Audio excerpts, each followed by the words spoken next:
देखते देखते उनका से हमरा प्यार हो गइल।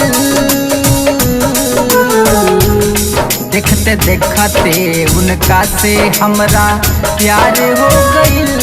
बाद में ऐसन भइल कि तकरार हो गइल। ऊ तो दोसरा के घर के श्रृंगार हो गइल।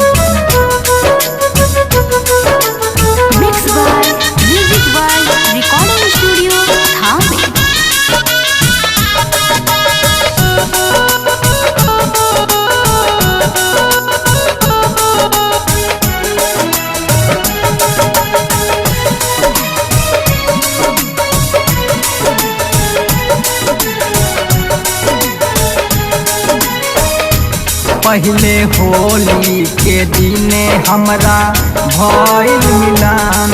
जब भइल मुलाकात त लगइली गुलाल। पहले होली के दिने हमरा भइल मिलन। जब भइल मुलाकात त लगइली गुलाल। ओकरा बाद मिले खातिर दिल हैरान हो गइल। ओकरा बाद मिले खातिर दिल हैरान हो गइल। बाद में ऐसन भइल कि तकरार हो गइल। ऊ तो दोसरा के घर के श्रृंगार हो गइल।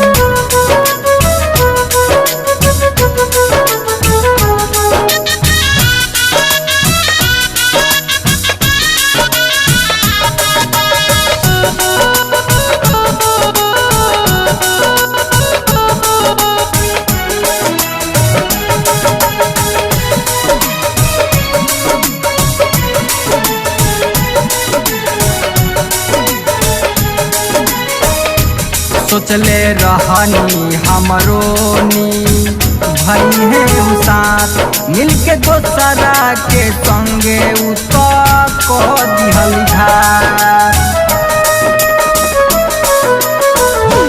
सोचले रहनी हमरो नी भई है साथ।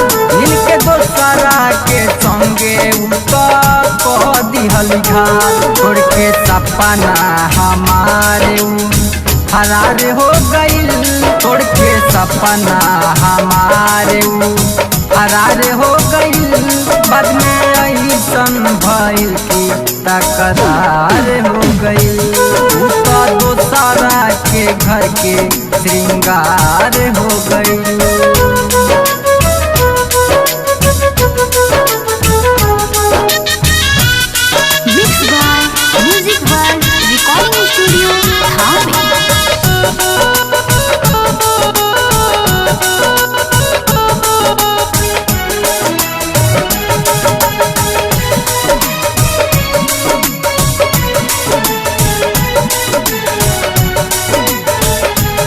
जहाँ रहा खुश रहा देत बानी हम दुआ। रोज समय के बाद तू नहीं खूब बेवफा।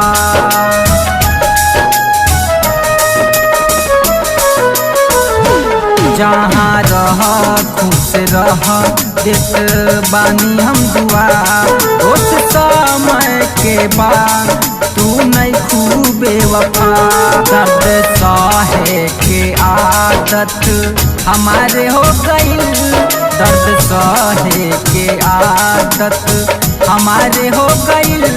बाद में ऐसन भइल कि तकरार हो गइल। ऊ तो दोसरा के घर के श्रृंगार हो गइल।